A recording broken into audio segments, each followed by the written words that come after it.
আলহামদুলিল্লাহ রাব্বিল আলামিন ওয়াসসালাতু ওয়াসসালামু আলা আশরাফিল আম্বিয়া ওয়া সাইয়্যিদিল মুরসালিন নবিয়িনা মুহাম্মদ ওয়া আলা আলিহি ওয়া আসহাবিহি আজমাইন। আসসালামু আলাইকুম ওয়া রাহমাতুল্লাহি ওয়া বারাকাতুহু। সম্মানিত ভাই এবং বোনেরা, আপনারা যারা নিয়মিত সিরাতুন নবীর আলোচনা শুনে আসছেন, আমরা এই মুহূর্তে এসেছি হিজরি নবম সনে এবং হিজরি নবম সনে মক্কা বিজয় এবং তাইফের হুনাইনের যুদ্ধে বিজয়ের পরে গোটা আরব দেশ থেকে, বিভিন্ন কবিলা থেকে, বিভিন্ন অঞ্চল থেকে দলে দলে বিভিন্ন কবিলার লোকজন মদিনামুখে রওনা করে তারা আসছেন। রাসূলুল্লাহ সাল্লাল্লাহু আলাইহি ওয়াসাল্লামের সঙ্গে সাক্ষাৎ করছেন, ইসলাম সম্পর্কে জানছেন এবং কালিমাতুশ শাহাদা পড়ছেন। প্রচুর লোক এভাবে মদিনা তয়্যিবাতে এসেছেন। আজকে আমাদের আলোচনা আসছে যে বনি আসাদ ইবনে খুজাইমা নামে একটি কবিলা, তাদের লোকজন মদিনায় আসলেন। তারা প্রায় 10 জন আসলেন। তাদের মধ্যে ছিলেন হাদরামি ইবনে আমের, দেরার ইবনুল আজওয়ার, রাওয়াবিসা ইবনু মা'বাদ, নুকাদা ইবনে আবদুল্লাহ, তলাইহা ইবনে খুয়াইলিদ, এই জাতীয় বেশ কয়েকজন, 10 জন এই কবিলার যারা নেতৃস্থানীয় তারা এসেছিলেন। তারা যখন আসলেন ওই সময় রাসূলুল্লাহ সাল্লাল্লাহু আলাইহি ওয়াসাল্লাম মসজিদে নববীতে সাহাবীদের সঙ্গে বসা ছিলেন। ওনারা এসে মসজিদে ঢুকলেন, সালাম করলেন এবং কথাবার্তা হলো। তখন হাদরামি ইবনে আমের বললেন, ইয়া রাসূলুল্লাহ, ইন্না শাহিদনা আন্নাল্লাহ ওয়াহদাহু লা শারীকা লাহ ওয়া আন্নাকা আবদুহু ওয়া রাসূলুহু। তিনি বক্তব্য দেওয়া শুরু করলেন, হে রাসূলুল্লাহ, আমরা সাক্ষ্য দিচ্ছি, আমরা ঈমান এনেছি যে আল্লাহ ছাড়া কোনো মাবুদ নেই, তিনি এক, তার কোনো শরীক নেই, এবং আপনি হচ্ছেন আল্লাহর রাসূল এবং বান্দা। এবং ওয়াজিনাকা ইয়া রাসূলুল্লাহ ওয়া লাম তাবআস ইলাইনা বা'সান, আমরা আপনার কাছে নিজেই এসেছি, আপনি আমাদের কাছে কাউকে পাঠাতে হয়নি, আমরা নিজ দায়িত্বে এসেছি। ওয়া লাম নুকাতিলকা কামা কাতালাতকাল আরব, আর আমরা আপনার সঙ্গে কোনো যুদ্ধ করিনি, যেভাবে আরবের বিভিন্ন গোত্রগুলো আপনার সঙ্গে অনেক যুদ্ধ বিগ্রহ করেছে, আমরা তাও করিনি। ওয়া নাহনু আলা মান ওয়ারাআনা, আর আমরা আমাদের পেছনে যারা আছে তাদের প্রতিনিধিত্ব করতে এসেছি। অর্থাৎ আমরা আপনার কোনো প্রতিনিধি ছাড়াই, আপনি আমাদের কাছে কাউকে পাঠাতে হয়নি, আমরা আপনার বিরুদ্ধে যুদ্ধ করিনি। আমরা খুব করে বলল যে মনে হয় যেন তারা ওনার প্রতি ইহসান করেছে, ইসলাম কবুল করে নবী করিম সাল্লাল্লাহু আলাইহি ওয়াসাল্লামের প্রতি অনেক দয়া করলো মনে হয় যেন। কথাটা আল্লাহ তাআলার কাছে বেশি পছন্দ হয়নি, কারণ ঈমানের তৌফিক পাওয়া, ঈমান আনতে পারা, এটা তো আল্লাহ তাআলার একটা মেহেরবানি তাদের প্রতি, তারা তো আল্লাহ শুকর আদায় করবে। কিন্তু মনে হচ্ছে যেন তারা রাসূলুল্লাহ সাল্লাল্লাহু আলাইহি ওয়াসাল্লামকে বলছেন, হয়তো ওনারা এত খেয়াল করেননি যে আমরা ইসলাম এনে আপনাকে তো একটু উপকারী করে দিলাম বোধ হয়। তো এইরকম ভাবধারা, এরকম ধারণাকে আল্লাহ তাআলা রদ করার জন্যই সঙ্গে সঙ্গে সূরা আল হুজুরাতের 17 নম্বর আয়াত পাঠালেন নাজিল করে। আল্লাহ তাআলা বলছেন সেখানে তাদের এই ধরনের কথাবার্তাকে লক্ষ্য করে, আউযু বিল্লাহি মিনাশ শাইতানির রাজীম, ইয়ামুন্নুনা আলাইকা আন আসলামু কুল লা তামুন্নু আলাইয়া ইসলামাকুম বালিল্লাহু ইয়ামুন্নু আলাইকুম আন হাদাকুম লিল ঈমানি ইন কুনতুম সাদিকিন। তারা আপনার প্রতি অনেক ইহসান প্রদর্শন করে, তারা মনে হতো না আপনার প্রতি অনেক তারা উদারতা দেখিয়েছে, আপনার অনেক উপকার করে দিয়েছে, যে তারা ইসলাম এনেছে, আপনার অনেক উপকার করে ফেলল মনে হয় যেন। কুল্লা তামুন্নু আলাইয়া ইসলামাকুম, আপনি বলে দেন না, তোমাদের ইসলাম নিয়ে তোমরা আমার প্রতি ইহসান দেখানোর কোনো দরকার নেই, আমার উপকারের কোনো দরকার নেই, বরঞ্চ তোমাদের উচিত ছিল চিন্তা করা, বালিল্লাহু ইয়ামুন্নু আলাইকুম আন হাদাকুম লিল ঈমান, যে বরঞ্চ আল্লাহ তাআলা তোমাদের প্রতি তার দানের কথা উল্লেখ করতে পারেন, তার দানের কারণেই, তার বদান্যতার কারণে, তার তৌফিকের কারণে যে তিনি তোমাদেরকে হেদায়েত দিলেন ঈমানের জন্য, এটা তো তোমাদের আল্লাহ তাআলার প্রতি অনেক কৃতজ্ঞ হওয়া দরকার ছিল। আল্লাহ তাআলা তোমাদেরকে মেহেরবানি করে হেদায়েত না দিলে তো তোমরা গোমরাহ হয়ে থাকতে, কত ক্ষতিগ্রস্ত হতে।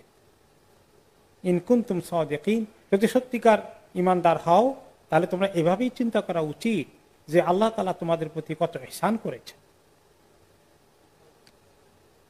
এরপরে আরো রিওয়ায়াতে আসছে যে তারা আরো বলা শুরু করেছিল, কাতালাতকা মুদার ওয়ালাসনা বিআকাল্লিহিম আদাদান ওয়ালা আকাল্লিহিম শাওকাতান, যে আপনার সঙ্গে তো মুদার মানে কুরাইশদের সমস্ত কবিলাগুলো কত যুদ্ধ করলো, আর আমরা তো সংখ্যার দিক থেকে তাদের চেয়ে কম না, আমাদের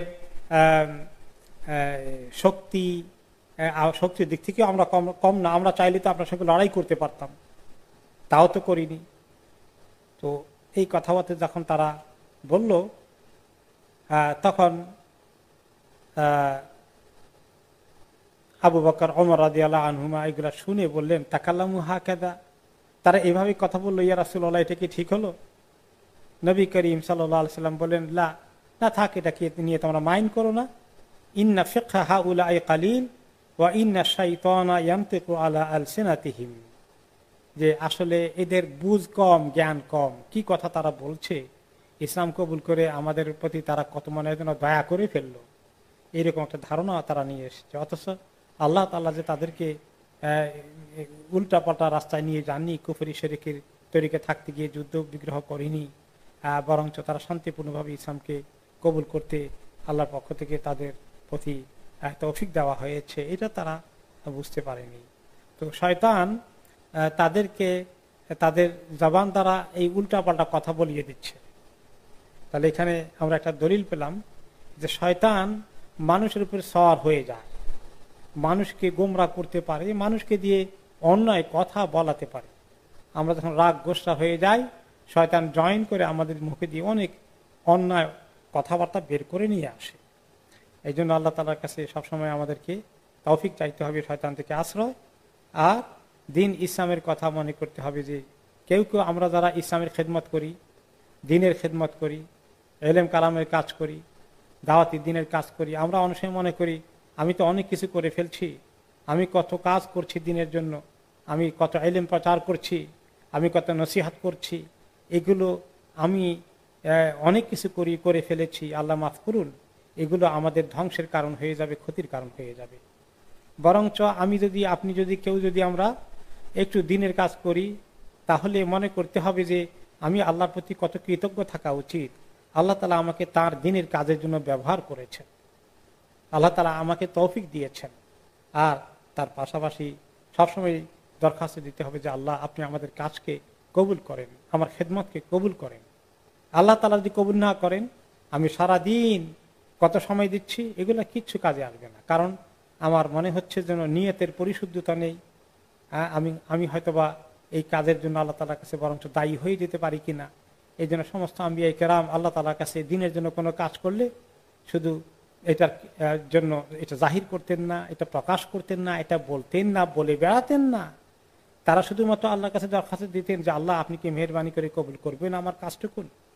যেমন ইব্রাহিম আলাইহিস সালাতু ওয়াস সালাম আল্লাহ তাআলার ঘর বানিয়ে কি বললেন, রব্বানা তাকাব্বাল মিন্না ইন্নাকা আনতাস সামিউল আলিম, হে আল্লাহ আমি এবং আমার সন্তান ইসমাইল এবং তার মা হাজের যে কত কোরবানি এই ঘরকে নির্মাণ করা নিয়ে, আমাদের এই কষ্টকে আপনি কবুল করুন, এই কাজকে আপনি কবুল করুন মেহেরবানি করে। কাজে আমরা যখন কোনো ইবাদত করব, তখন যে কোনো দিনের কাজ করব, আমাদের কত বেশি করে ফেলেছি, অন্যরা করে না আমি অনেক বেশি করেছি, অন্যরা করতে পারে না আমি অনেক বেশি কিছু করতে পারি, নাউজুবিল্লাহ, এই সমস্ত ধারণা শয়তান আমাদের মাইন্ডে নিয়ে আসে। এই জাতীয় কথা শয়তান আমাদের মুখ দিয়ে বের করে নেয়। আমি এত কিছু করলাম, এখন আমাকে আর দামি দেয় না, আমাকে জিজ্ঞেসই করে না। তারা এখন সব কিছু নিজেরা দাবি করে, আমাকে বাদ দিয়ে ফেলেছে, আমার এ সমস্ত যোগ্যতার স্বীকৃতি দেয় না, আমার কৃতিত্বের কোনো স্বীকৃতি দেয় না, সব ভুলে গিয়েছে। এগুলা কিচ্ছু দরকার নেই। আল্লাহ তাআলা যদি কবুল করে ফেলে, সারা দুনিয়ার মানুষ যদি কেউ স্বীকার না করে, তাতে আপনার কোনো ক্ষতি হবে না, আমার কোনো ক্ষতি হবে না। কিন্তু যদি আল্লাহ তাআলা কবুল না করে না, সবাই খুব বাহবা দেয়, সবাই খুব জিন্দাবাদ বলে, কোনো লাভ নেই। তাহলে এই আয়াত আমাদেরকে সূরা আল হুজুরাত খুব সুন্দর শিক্ষা দিচ্ছে যে আল্লাহ তাআলা বলছেন যে খবরদার তুমি ঈমানের পথে, দ্বীনের পথে, আল্লাহর সন্তুষ্টির পথে যদি কিছু করে থাকো, তাহলে এটা নিছক আল্লাহর মেহেরবানি তোমার প্রতি, তুমি তার জন্য আল্লাহ তাআলার কাছে কৃতজ্ঞ হয়ে থাকো, আল্লাহর কাছে আরো ছোট হয়ে যাও, এবং তুমি আল্লাহ এবং তার রাসূলের খুব উপকার করে ফেলেছ, দ্বীনের খুব উপকার করেছ, এই জাতীয় চিন্তা তুমি মাথায় রেখো না। এই যে বনু আসাদ ইবনে খুজাইমা লোকেরা আসলো, ইসলাম কবুল করলো, যাই হোক, তারপরে তারা চলে গেল, তারা মোটামুটি ইসলাম কবুল করেছিল, কিন্তু পরবর্তী পর্যায়ে নবী করিম সাল্লাল্লাহু আলাইহি ওয়াসাল্লামের ইন্তেকালের পরে এই কবিলার মধ্যে একটা সমস্যা ঘটে যায়।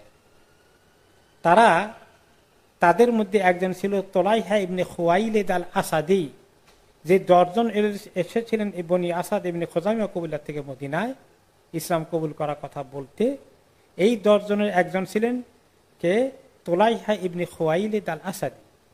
নবী করিম সাল্লাল্লাহু আলাইহি ওয়াসাল্লামের ইন্তিকালের পরে এই তোলাইহা নিজে নবুয়তের দাবি করে বসলো, ইসলাম থেকে মোরতাদ হয়ে গিয়ে, এবং বনু আসাদের অনেকেই তাকে নবী হিসাবে গ্রহণ করে ইসলামের বিরুদ্ধে অবস্থান নিয়ে ফেলল।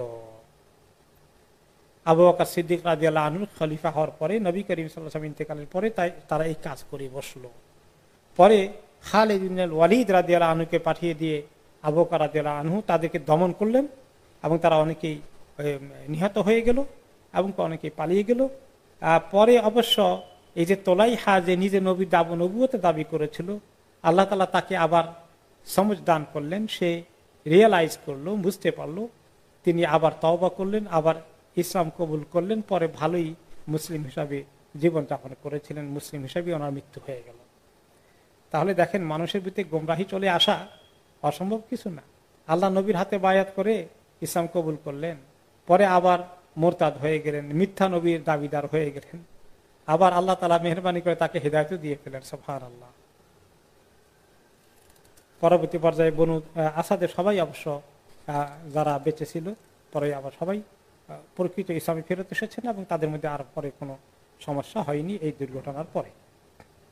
এটা ছিল হিজরি নবম সনের অন্যতম ঘটনা।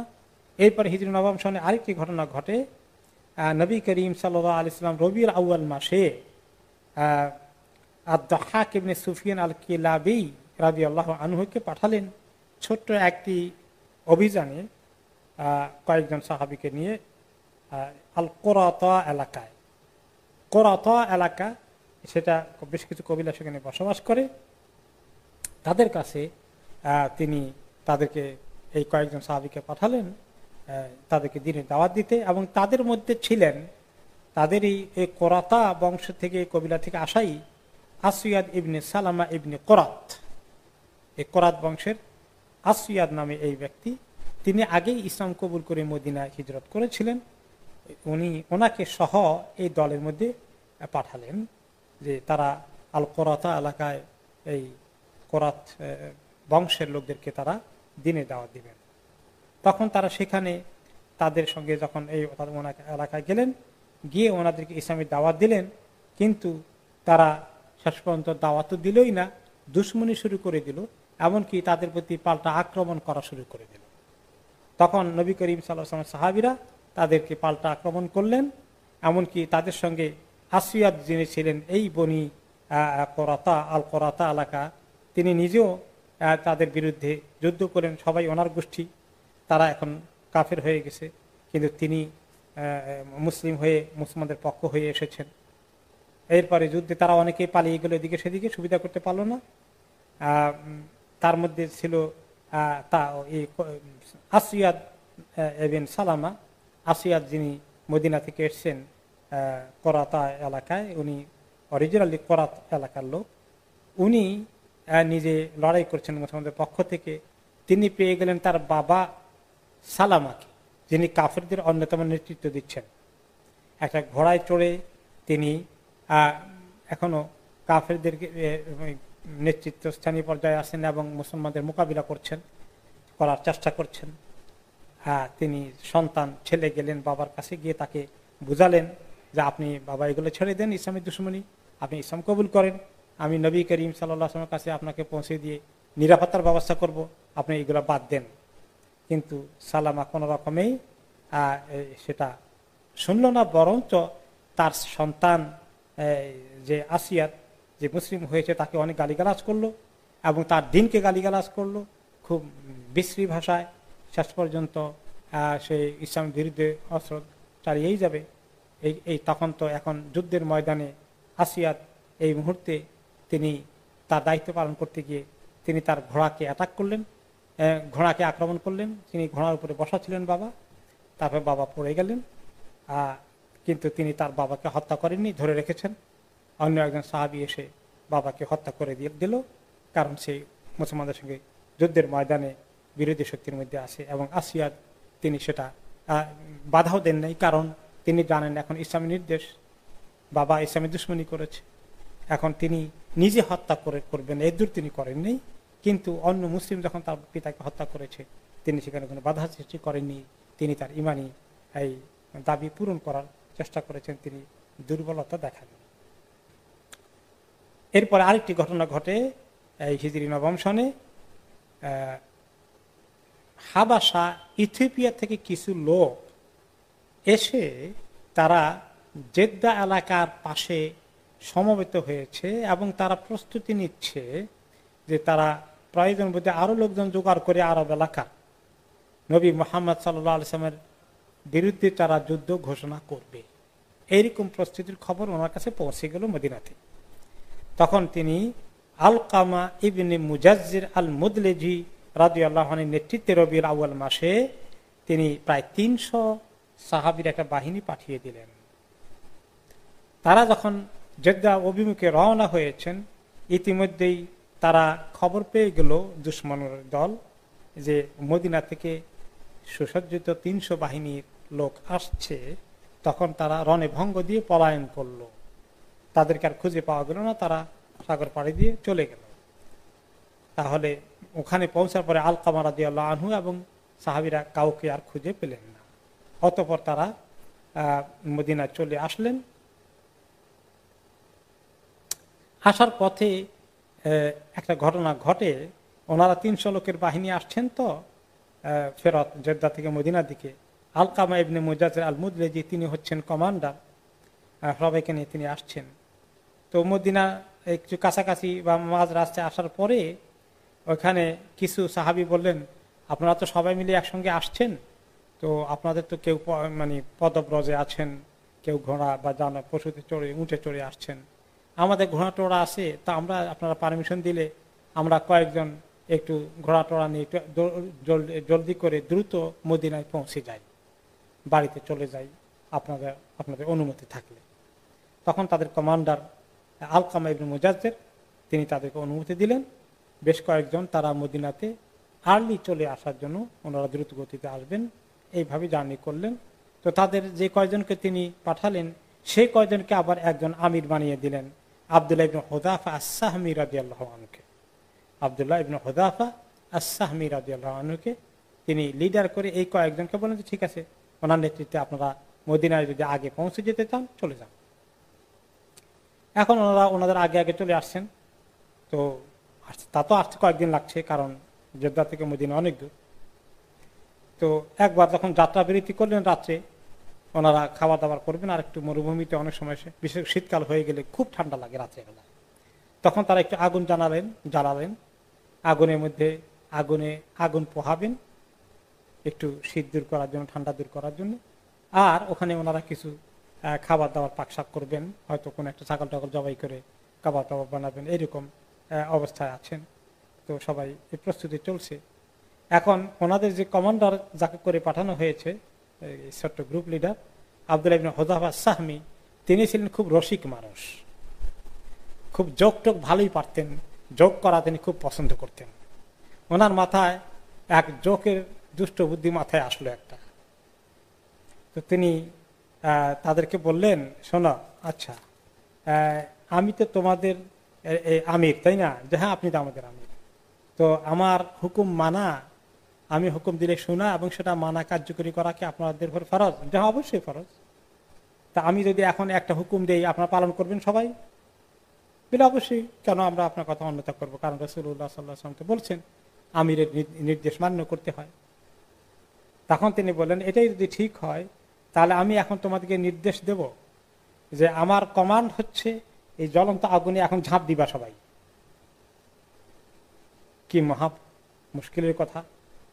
এই কথা মানে কেমনি? এখন ওনারা দ্বিধাদ্বন্দ্বে আছেন। আর কেউ কেউ বললেন যে ইন্নামা ফারানা ইলান নবী সাল্লাল্লাহু আলাইহি ওয়াসাল্লাম মিনান নার, আর এই আগুন থেকে বাঁচার জন্য তো আল্লাহ নবীর কাছে আসলাম, দিনের মধ্যে ঢুকলাম, ইসলাম কবুল করলাম, এখন যদি আগুনেই ঝাঁপ দিতে হয় ইসলাম তো তার ইসলামে এসে লাভ হলো কি? এটা কেমন, এটা তো আমাদের কাছে খটকা লাগছে, এটা তো বুঝতে পারছি না আমরা এই কাজ কেমনে করবো। তারপরে অবশ্য কয়েকজন আবার তাদের মধ্যে বললেন কি করা যায়, এখন উনি তো বলছেন কথাটা অন্যায় হলেও আমিরের কথা না মানলে তো বড় অন্যায়। কাজে তারা চিন্তা করলেন তাহলে ঝাঁপটাপ দেওয়ার জন্য রেডি হচ্ছেন, এখন আমিরের হুকুম মানতে হবে। তখন ওনাদের কমান্ডার আব্দুর রহমান হুযাফা রাদিয়াল্লাহু আনহু মুস্কি হেসে বললেন, আমসিকু আলাইকুম আনফুসাকুম ইন্নামা কুনতু আদহাকু মাআকুম। আরে থামো থামো, ঝাঁপ দিতে হবে না, আমি একটু হাসাহাসির ব্যবস্থা করলাম আর কি, একটু যোগ করলাম তোমাদের সাথে, দেখি তোমরা কি করো।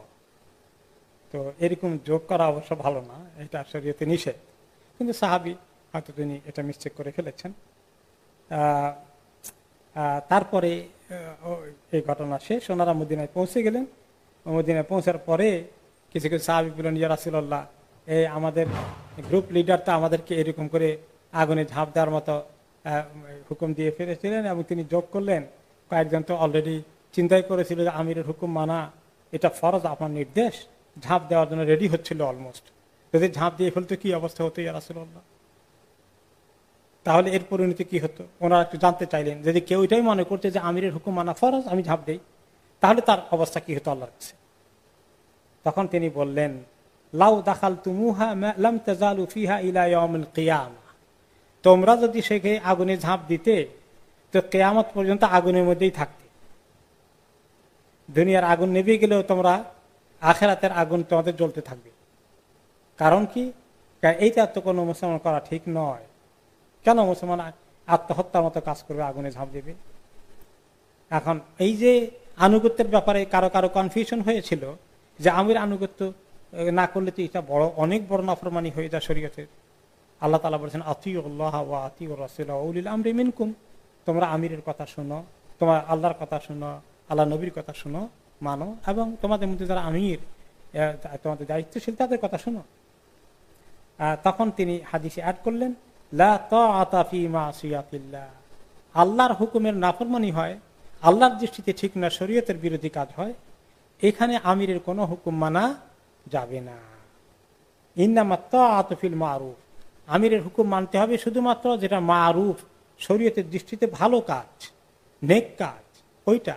শরীয়তের দৃষ্টিতে যদি কোনো কাজ ভালো না হয় তাহলে আমিরের সেই নির্দেশ মানা যাবে না। এবং আরেকটি হাদিসে আমরা জানি এসেছে, লা তাআতা লিমাখলুকিন ফি মাসিয়াতিল খালিক, যে আল্লাহ সৃষ্টিকর্তা তার হুকুম অমান্য করে কোন সৃষ্টি, কোন ব্যক্তি, কারো কথা শোনা যাবে না, সে যত বড় হোক না কেন, সে আমির হোক, সে মা হোক, সে বাবা হোক, সে উস্তাদ হোক, কোনো প্রশ্ন নাই, সে তার কথা শোনা যাবে না যদি কোরআন হাদিসের সঙ্গে কন্ট্রাডিকশন হয়, শরীয়তের বিরুদ্ধে কোনো কাজ হয়ে যায়, শরীয়তের দৃষ্টিতে ঠিক নয় এমন কাজের হুকুম দিয়েছে, সেটা পালন করা যাবে না। এবং এই ঘটনা উপলক্ষেই তখন একটি কোরআনের আয়াত নাজিল হয়ে গেল, আর সেটা হচ্ছে সূরা নিসার 59 নম্বর আয়াত। আল্লাহ তাআলা নাজিল করে ফেললেন, ইয়া আইয়ুহাল্লাযীনা আমানু আতিউল্লাহা ওয়া আতিউর রাসূল ওয়া উলিল আমরি মিনকুম ফাইন তানাযাতুম ফি শাইইন ফারুদ্দুহু ইলাল্লাহি ওয়ার রাসূল ইন কুনতুম তু'মিনুনা বিল্লাহি ওয়াল ইয়াউমিল আখির যালিকা খায়রুন ওয়া আহসানু তা'ওয়িলা। হে ঈমানদারগণ, আতিউল্লাহ, তোমরা আল্লাহর হুকুম মানো, ওয়া আতিউর রাসূল, এবং আল্লাহর রাসূলের হুকুম মানো, ওয়া উলিল আমরি মিনকুম, এবং তোমাদের মধ্যে যারা দায়িত্বশীল আছে, ইনচার্জ আছে, তাদের কথাও মানো। তবে ফাইন তানাযাতুম ফি শাইইন, কিন্তু কোনো বিষয়ে তোমাদের মধ্যে যদি ইখতিলাফ হয় যে এটা শরীয়তের দৃষ্টিতে ঠিক আছে কি ঠিক নেই, কেউ মনে করলো হালাল, কেউ মনে করলো হারাম, কিন্তু এই সময় যদি কোনো আমির বলে হালালকে, হারামকে বলে না এটা হালাল আছে করেন, তাহলে কি হবে? তোমরা ইখতিলাফ হয়ে গেল, এই সময় সরাসরি আমিরের হুকুম না মেনে তোমাদেরকে চেক করতে হবে কোরআন হাদিসে কি আছে। ফারুদ্দুহু ইলাল্লাহি ওয়ার রাসূল, আল্লাহ এবং তার রাসূলের কাছে এবারে এটাকে পাঠাও, তাদের কাছে জিজ্ঞেস করো। তখন তো আল্লাহর কাছে জিজ্ঞেস করতে হলে তো রাসূলুল্লাহ সাল্লাল্লাহু আলাইহি ওয়াসাল্লামের কাছে আসতে হবে যে ইয়া রাসূলুল্লাহ, এই বিষয়ে আল্লাহর হুকুম কি আছে। তখন হয়তো আল্লাহ তাআলা ওহী নাজিল করবেন। আর যদি ওহী নাজিল করা না লাগে, স্বয়ং আল্লাহ তাআলা নবী করিম সাল্লাল্লাহু আলাইহি ওয়াসাল্লামকে আগেই জানিয়ে দিয়েছেন, অথবা ওই মুহূর্তে জানিয়ে দিচ্ছেন, তখন ওনার সুন্নাহ থেকে, ওনার হুকুম থেকে বোঝা যাবে। আর উনি দুনিয়া থেকে চলে যাওয়ার পরে এখন নতুন করে হয়ে আসবে না। এখন এরকম কোনো ইখতিলাফ যদি হয়, এই যে শরীয়তের দৃষ্টিতে জায়েজ আছে কি নেই, তাহলে এর ফয়সালার জন্য কোথায় যেতে হবে? কিতাবুল্লাহ ওয়া সুন্নতে রাসূলিহি, কোরআন হাদিস চষে দেখতে হবে শরীয়তের হুকুমটা কি। তখন যদি আমিরের হুকুমটা এর সঙ্গে মিলে, সেটাকে পালন করতে হবে। আর আমিরের হুকুম যদি এই কোরআন হাদিসের সঙ্গে মিলে না, তাহলে সেই হুকুম মানা যাবে না। ফারুদ্দুহু ইলাল্লাহি ওয়ার রাসূলি ইন কুনতুম তুমিনুনা বিল্লাহি ওয়াল ইয়াউমিল আখির, তাহলে তোমরা আল্লাহ এবং তার রাসূলের কাছে এটাকে রুজু করো, এটাকে রিটার্ন করো, এবং সেখানে গিয়ে দেখো কি আছে। যদি তোমরা সত্যিকার আল্লাহ এবং আখিরাতে বিশ্বাসী হও, ঈমান আনো, যালিকা খায়রুন ওয়া আহসানু তা'ওয়িলা, এটি হচ্ছে সর্বোত্তম এবং সবচেয়ে সুন্দর ধরনের ব্যাখ্যা। যে এই ইখতিলাফের মধ্যে শরঈ বিষয় যখন হয়ে যায়, তখন কার কথা শুনবো? তখন লিডারের কথা না শুনে কোরআন হাদিস বিশেষজ্ঞ যিনি আছেন, যে ওলামায়ে কেরাম আছেন, তাদের কাছে এর ফতুয়া জিজ্ঞেস করে সেটাকে অনুসরণ করতে হবে। ওই সময় লিডারের কথা মানা যাবে না। অতি বড় একটা শিক্ষা আসলো উম্মতের জন্য এই ঘটনা উপলক্ষে। শরীয়ত আলকামা ইবনে মুজাজ্জিরের ঘটনা, যদিও সাহাবী আব্দুল্লাহ ইবন হুযাফা একটু যোগ করলেন, কিন্তু এই যোগ উপলক্ষে সুবহানাল্লাহ এটা বেকার যায়নি। আমরা শরীয়তের অত্যন্ত গুরুত্বপূর্ণ একটা নির্দেশ আল্লাহর পক্ষ থেকে গাইডেন্স আমরা পেয়ে গেলাম, চমৎকার গাইডেন্স। এরপরে আরেকটি ঘটনা ঘটে, সেটা হচ্ছে আল-ফুলস এলাকায়, যেটা তই কবিলার অংশ ছিল, কবিলা তই, হাতেমা তই কবিলা, সেই এলাকায় নবী করিম সাল্লাল্লাহু আলাইহি ওয়াসাল্লামকে পাঠালেন আলী ইবনে আবি তালিব রাদিয়াল্লাহু আনহুকে। আলী ইবনে আবি তালিব রাদিয়াল্লাহু আনহুকে তিনি সেখানে পাঠালেন। কেন পাঠালেন? সেখানে একটা মূর্তি ছিল, মূর্তি ঘর ছিল, ফুলস। এই ফুলস হচ্ছে একটি মূর্তির নাম, যেটা তাই কবিলার লোকেরা এই বড় মূর্তিকে তারা ইবাদত করত, এবং সেখানে একটি ইবাদতের ঘর ছিল। সেটাকে তখন ওখানে এই তৈ কবিলা অনেকে ইসলাম কবুল করেছেন, কিন্তু বাকিরা করেননি। তখন তিনি পাঠালেন প্রায় 150 জন আনসারী সাহাবীকে পাঠালেন আলী ইবনে আবি তালিব রাদিয়াল্লাহু আনহুর নেতৃত্বে এই মূর্তি ঘরকে এবং এই মূর্তিকে ধ্বংস করার জন্য। এরপরে ওনারা সেখানে সকাল সকাল চলে গেলেন এবং সেই কবিলাকে ঘিরে ওনারা তাদেরকে জানিয়ে দিলেন যে আমরা এসেছি এই মূর্তিকে ধ্বংস করার জন্য। তারা কিছু মোকাবিলা করার চেষ্টা করলো, কিন্তু তারা মোকাবিলায় ব্যর্থ হয়ে গেল, পরাজিত হয়ে গেল। এমনকি তাদেরকে যারা অনেকেই পালিয়ে চলে গেল শামের দিকে, সিরিয়ার দিকে। আদি বা কবিলা তই প্রায় সিরিয়ার কাছাকাছি ছিল, আরব দেশের মধ্যে সিরিয়ার কাছাকাছি। তারা সিরিয়ার দিকে দৌড় দিল সবগুলো। বাকি যাদেরকে পাওয়া গেলো ধরে এবং অনেক গনিমতের মাল সহকারে ওনারা নিয়ে আসলেন, এবং তারা এই ফুলস, এই যে মূর্তি ছিল, ফুলস মূর্তিকে তারা ধ্বংস করে দিয়ে আসলেন। যখন মদিনা এসেছিলেন কয়েকজন বন্ধু নিয়ে, তার মধ্যে একজন ছিল সাফানা নামে এক মহিলা। তিনি হচ্ছেন আদি ইবনে হাতেমের বোন, অর্থাৎ হাতেম তাইর কন্যা। হাতেম তাইর নাম আপনারা শুনেছেন, হাতেম তাই বলে বাংলা, যিনি অনেক বড় দানশীল ছিলেন ইসলামের আগে। রাসূলুল্লাহ সাল্লাল্লাহু আলাইহি সাল্লামের নবুয়ত পাওয়ার আগেই তিনি মক্কা বা আরব দেশে বড় দানশীল হিসাবে পরিচিত ছিলেন, এবং ইসলামের দাওয়াত পৌঁছার আগেই তার ইন্তেকাল হয়ে যায়। তিনি ইসলামে ঢুকতে সুযোগ পাননি। তার ছেলে আদি এবং তার কন্যা সাফানা। আদি মোকাবিলায় টিকে না থেকে তিনি পালিয়ে সিরিয়ার দিকে চলে গেলেন। সাফানা অ্যারেস্টেড হয়ে গেলেন, বাকি লোকদের সঙ্গে মদিনায় নিয়ে আসা হলো। পরবর্তী পর্যায়ে অবশ্য নবী করিম সাল্লাল্লাহু আলাইহি সাল্লাম সাফানাকে মুক্ত করে দিয়েছিলেন হাতেম তাইর কন্যার পরিচয় পেয়ে, এবং কথা পরে আসবে, এবং ওনার মাধ্যমে পরবর্তী পর্যায়ে আদি ইবনে হাতেমের ইসলাম কবুল করার রাস্তা খুলে যায়। এবার সেটাই আসছে যে কিভাবে আদি ইবনে হাতেম তাইর ছেলে আদি কিভাবে ইসলাম কবুল করলেন। এ ব্যাপারে অনেকগুলো হাদিস এসেছে। আদি ইবনে হাতেম রাদিয়াল্লাহু আনহু নিজেই বলেছেন তিনি কিভাবে ইসলামে এসেছিলেন। তিনি বললেন পুরো ঘটনা উনি বলছেন, জাআত খাইলু রাসূলিল্লাহি সাল্লাল্লাহু আলাইহি ওয়াসাল্লাম আও ক্বালা রাসূলু রাসূলিল্লাহি সাল্লাল্লাহু আলাইহি ওয়াসাল্লাম ফাখারাজতু হাত্তা কুনতু ফি আকসাল আরদি মিম্মা ইয়ালি রোম। যখন মদিনা থেকে নবী করিম সাল্লাল্লাহু আলাইহি ওয়াসাল্লামের ঘোড়া বাহিনী, অশ্বারোহী বাহিনী চলে আসলো, আমরা তখন মোকাবেলা টিকতে পারলাম না। তখন আমি যত দূরে যেতে পারি এই আমার এলাকা ছেড়ে নিরাপত্তার জন্য আমি একেবারে রোমান সম্রাটের এরিয়ার কাছে সিরিয়ার প্রান্তে এসে ঢুকে পড়লাম। আর তারা অ্যারেস্ট করে নিয়ে গেল কিছু লোককে। তার মধ্যে কোন কোন রেওয়ায়তে আম্মাতি আমার ফুফু, আর কোন কোন রেওয়ায়াতে আমার উখতি আমার বোন সাফানা, তাকেও তারা ধরে নিয়ে গেল। যখন মদিনায় ওনারা পৌঁছে গেলেন বন্দীগণ, তখন আমার ফুফু বা আমার বোন যে রেওয়ায়ত এসছে, তিনি নবী করিম সাল্লাল্লাহু আলাইহি ওয়াসাল্লামের কাছে তিনি আরজ করলেন যে ইয়া রাসূলুল্লাহ না আল ওয়াফিদু, আমার যারা লোকজন, আমার যারা আমাকে দেখাশোনা করবে, আমার আপনজন, তারা আমার থেকে অনেক দূরে চলে গেল অন্যদিকে। ওয়ান কাতা আল ওয়ালাদ, আমার সন্ততি আমার সাথে কেউ নেই, আমার গার্ডিয়ান হিসেবে আমার ভাই উনিও নেই। ওয়ানা আজুজুন কাবীরা, আমি বুড়ো মহিলা। মা বি মিন খিদমাতিন, আমি বৃদ্ধ মহিলা হওয়ার কারণে আমার খিদমত করার নিজেই চলতে পারি না।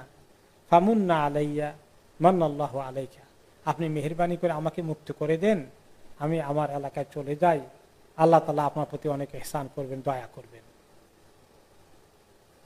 তখন উনি জানেন না যে এই মহিলা কে। তখন তিনি জিজ্ঞেস করলেন মান ওয়াফিদুকা,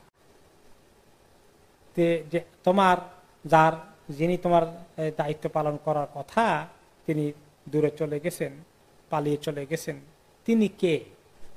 তিনি বললেন আদি ইবনে হাতেম, হাতেম তাইর ছেলে আদি। এতক্ষণে রাসূলুল্লাহ সাল্লাল্লাহু আলাইহি ওয়াসাল্লাম চিনতে পারলেন, কারণ হাতেম আদি যে পালিয়ে গেছেন এই খবর মদিনায় এসেছিল, তাকে আমরা ধরতে পারিনি। তখন নবী করিম সাল্লাল্লাহু আলাইহি ওয়াসাল্লাম বলেন আচ্ছা আল্লাযী ফাররা মিনাল্লাহি ওয়া রাসূলিহি, যে আদি আল্লাহ এবং তার রাসূল থেকে পালিয়ে চলে গেল, সেই আদি আপনার ভাই, আপনার গার্ডিয়ান?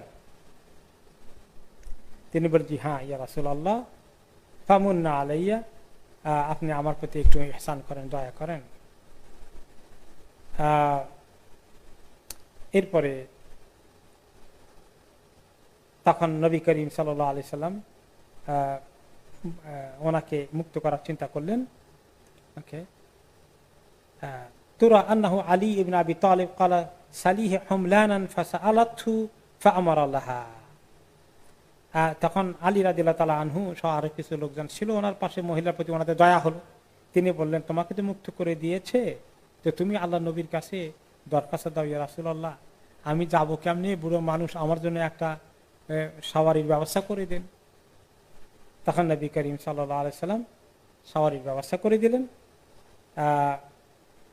করে দিয়ে ওনাকে নিয়ে চলে গেলেন। তারপরে উনি পৌঁছে গেলেন ওনার এলাকায়। এরপরে গিয়ে উনি কোথায় আদি আছে তাকে তিনি ধরলেন।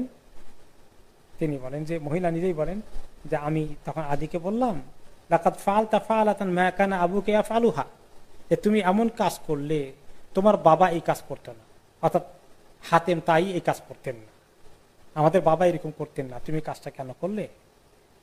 পালিয়ে না গিয়ে বরং রাসূলুল্লাহ সাল্লাল্লাহু আলাইহি ওয়াসাল্লামের কাছে আসলে উনি তোমাকে সমাধান দিতেন। তো এখন তুমি চলে আসো নবী করিম সাল্লাল্লাহু আলাইহি ওয়াসাল্লামের কাছে, তুমি যদি চাও যে তুমি আগ্রহ করে আসবে, ভালো, তোমার ভালো ইচ্ছা আছে, তুমি চাও ইসলাম কবুল করতে, সেটাও ঠিক আছে। আর তোমার যদি ভয় লাগে তাও তুমি আসো। এবং যারা যারা এরকম নিরাপত্তাহীনতার আশঙ্কা করেছে, উনি নাম বললেন যে অমুক অমুক অমুক, আমি দেখেছি তারাও ওনার কাছে নিরাপত্তা পেয়ে গেছেন। তো আমার বিশ্বাস তোমার বাবার পরিচয় গেলে, আমাদের বাবার পরিচয় পেলে তিনি তোমাকে ক্ষতিগ্রস্ত করবেন না, তোমাকে সুযোগ দেবেন। তো আদি এই কথা শুনে উৎসাহিত হলেন এবং তিনি বলেন যে আমি চলে আসলাম রাসূলুল্লাহ সাল্লাল্লাহু আলাইহি ওয়াসাল্লামের কাছে, মদিনায় চলে আসলাম, এবং আমাকে দেখলেই দেখা মাত্র অনেকে চিনে ফেললেন সাহাবীরা, তারা বলে ওই যে আদি আসছে, যা আদি ইবনে হাতিম, যা আদি ইবনে হাতিম।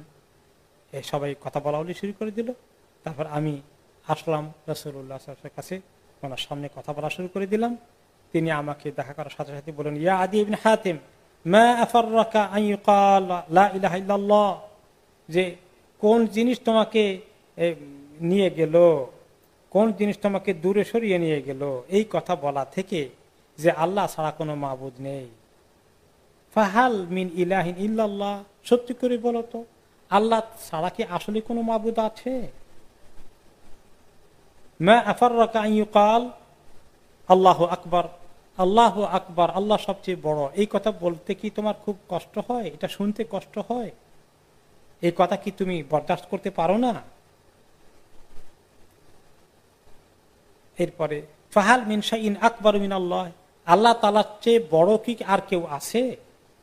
ইয়া আদি ইবনে হাতিম আসলিম তাসলাম, তিনবার বললেন, আদি ইবনে হাতিম তুমি সালাম, ইসলাম কবুল করো, তুমি নিরাপত্তা পেয়ে যাবে, তুমি ইসলাম কবুল করো, তুমি নিরাপত্তা পেয়ে যাবে, তুমি ইসলাম কবুল করো, তুমি নিরাপত্তা পেয়ে যাবে। তিনবার করে তিনি বললেন। তখন সে বলে, ইন্নী আলা দীনিন, কাজে ইয়া রাসূলুল্লাহ আমি তো একটা দিনের মধ্যে অলরেডি আসি। তখন রাসূলুল্লাহ সাল্লাল্লাহু আলাইহি ওয়াসাল্লাম বললেন, আনা আলামু বিদিনিকা মিনকা, যে আমি তো জানি তুমি কোন দিনের মধ্যে আছো। ফাকুলতু আনতা আলামু বিদিনি মিন্নি, আমি যে দিনে আছি আমার চেয়ে বেশি আপনি জানেন ওটা? হ্যাঁ, আমি তোমার চেয়ে বেশিটা জানি। উনি খ্রিস্ট ধর্ম গ্রহণ করেছিলেন। আদি ইবনে হাতিম সিরিয়া, ওর পাশেই রোমান সম্রাট, তো এই জন্য ওই এলাকায় কিছু লোক খ্রিস্ট ধর্ম কবুল করেছিল, তিনিও কবুল করেছিলেন। তখন তিনি বলেন, আমি ভালো করে জানি। ক্বালা রাসূলুল্লাহ সাল্লাল্লাহু আলাইহি ওয়াসাল্লাম, নাম আলাস্তা মিনার রাকুসিয়া, তুমি কি রাকুসি পরিবারের নও কি? তিনি বললেন যে হ্যাঁ, আমি তো রাকুসি আছি। তাছাড়া বললেন যে মানে খ্রিস্ট ধর্মের সঙ্গে লোকাল ধর্মকে মিশিয়ে এক ধরনের একটু গোলমালের ধরনের পাকিয়ে ফেলেছিল তারা, কিছু লোকাল কালচার অ্যাড করে ফেলেছিল। এটাকে নাম ছিল রাকুসিয়া, খ্রিস্ট ধর্মের একটা লোকাল শাখা হিসাবে বিবেচনা হতো, পরিপূর্ণ খ্রিস্ট ধর্মের মতো নয়। ওয়ান্তা তাকুলু মিরবা কাউমেকা, আর তুমি তোমার কওমের কোনো জায়গায় গনিমতের মাল পেয়ে গেলে তার 4 ভাগের 1 ভাগ তুমি নিজে দখল করো, এটা তোমাদের সিস্টেম করে নিয়েছো, তাই না? তো এইটাও তো তোমার লোভ আছে। কুলতুবালা, আমি বললাম যে হ্যাঁ এটা ঠিক, আপনি ঠিকই বলেছেন। তখন রাসূলুল্লাহ সাল্লাল্লাহু আলাইহি ওয়াসাল্লাম বললেন, ফাইন হাযা লা ইয়াহিল্লু লাকা ফি দীনিকা, এটা তোমাদের দ্বীনের জন্য, এটা তোমাদের দ্বীনের জন্য হালাল নয়, এটা তোমাদের দ্বীনের জন্য হালাল নয়। তুমি জানো খ্রিস্ট ধর্মে তোমার এটা খাওয়া হালাল করে না, তুমি এটা খেয়ে নিচ্ছ, 4 ভাগের 1 ভাগ লোকদের থেকে তুমি ট্যাক্সের মতো নিয়ে নিচ্ছ। এটা শোনার পরে আদি বললেন, আমার এবারে মন দুর্বল হয়ে গেল, আমি তো এখন ধরা পড়ে গেছি, আমার দুনিয়ার লোভের মজার কারণে আমি এটা পারলাম না আর ওনার সামনে মজবুত করে কিছু মোকাবিলা করতে। তারপরে তিনি রাসূলুল্লাহ সাল্লাল্লাহু আলাইহি ওয়াসাল্লাম বললেন, আমা ইন্নী আ'লামু মাল্লাযী ইয়ামনাউকা মিনাল ইসলাম, আমি ভালো করেই জানি তোমাকে ইসলাম কবুল করতে কোন জিনিস বাধা দেয়। ইন্নামা ইত্তাবাহু দাআফাতুন নাস ওয়া লা কুওয়াতা লাহু, তোমার মনে বাধা আসে এই জন্য যে ইসলাম কবুল করে যারা তারা দুর্বল, অসহায়, এদের তেমন কোনো বড় কোনো পরিচয় নেই ইত্যাদি অনেক কিছু তোমার মনে আসছে। ওয়াকাদ রামাতহুমুল আরব, আর তাদেরকে আরবরা ইতিমধ্যেই বর্জন করেছে, এইরকম একটা ধারণা তোমার মধ্যে কাজ করছে। আজকে আমাদের সময় শেষ হয়ে গেল, ইনশাআল্লাহ আমরা আগামী সপ্তাহে আদি ইবনে হাতিমের ইসলাম কবুল করার বাকি অংশটুকুন ইনশাআল্লাহ শুনবো, আল্লাহ তাআলা তৌফিক দিলে।